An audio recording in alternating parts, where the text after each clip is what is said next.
ഇന്ന് നമുക്ക് ക്യൂട്ടായിട്ടുള്ള ഒരു കുഞ്ഞൻ പൂച്ചെടി പരിചയപ്പെട്ടാലോ? കുഞ്ഞൻ പൂച്ചെടി എന്ന് പറയുമ്പോൾ പൂക്കളാണ് കേട്ടോ കുഞ്ഞൻ. ഇതിൻ്റെ പേര് സ്നോ റോസ് എന്നാണ്. പേര് കേൾക്കുമ്പോൾ ആരും റോസാ വെറൈറ്റി ആണെന്ന് തെറ്റിദ്ധരിക്കേണ്ട. റോസാ വെറൈറ്റി അല്ല. ഇതിൻ്റെ പൂക്കൾ പക്ഷേ റോസാ പൂക്കളെ പോലെ തന്നെയാണ്.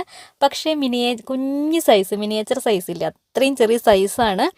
നല്ല ഭംഗിയുള്ള തൂവെള്ള കളറിലുള്ള പൂക്കളാണ് ഇതിനുള്ളത്. ചെറിയ പൂക്കളാണെങ്കിൽ ഇതിൽ ഒരുപാട് തേനൊക്കെ ഉണ്ട് കേട്ടോ. അതുകൊണ്ട് തന്നെ തേനീച്ചകളും പൂമ്പാറ്റകളൊക്കെ എപ്പോഴും ഈ ചെടി ഉണ്ടെങ്കിൽ നമ്മുടെ ഗാർഡനിൽ ഉണ്ടാവും. ഇതിൽ തന്നെ എത്ര തേനീച്ചകളാണ് തേൻ കുടിക്കാൻ വന്നിരിക്കുന്നതെന്ന് നോക്ക്.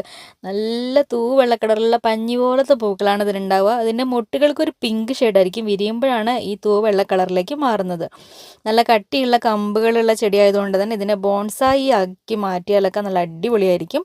കുറ്റിച്ചെടി ആക്കിയിട്ടും വളർത്താം. നല്ല വൃത്തിക്ക് ഷേപ്പ് ചെയ്ത് കട്ട് ചെയ്തിട്ട് നമുക്ക് നിർത്താൻ പറ്റും. എങ്ങനെ ചെയ്താലും നിറയെ പൂക്കൾ ഉണ്ടാകും. അപ്പോൾ അധികം പരിചരണമൊന്നും ഇല്ലാതെ പൂക്കൾ ഉണ്ടാവാൻ ആഗ്രഹിക്കുന്നവർക്ക് വളർത്താൻ പറ്റിയ നല്ലൊരു ഓപ്ഷനാണ് ഈ സ്നോ റോസ്. അപ്പോൾ ഇതിന് നല്ല കിടിലൻ ചെടികൾ ഇപ്പം നമ്മുടെ ഗാർഡനിലുണ്ട്. ഇത് വാങ്ങാൻ താല്പര്യമുള്ളവർക്ക് വെബ്സൈറ്റ് വഴി ഓർഡർ ചെയ്യാം. വളരെ പെട്ടെന്ന് തന്നെ പൂക്കൾ ഉണ്ടാവും കേട്ടോ. നല്ല അടിപൊളി പ്ലാന്റ്സ് ആണ്. അപ്പോൾ വാങ്ങാൻ താല്പര്യമുള്ളവർ എത്രയും പെട്ടെന്ന് ഓർഡർ ചെയ്തോളൂ.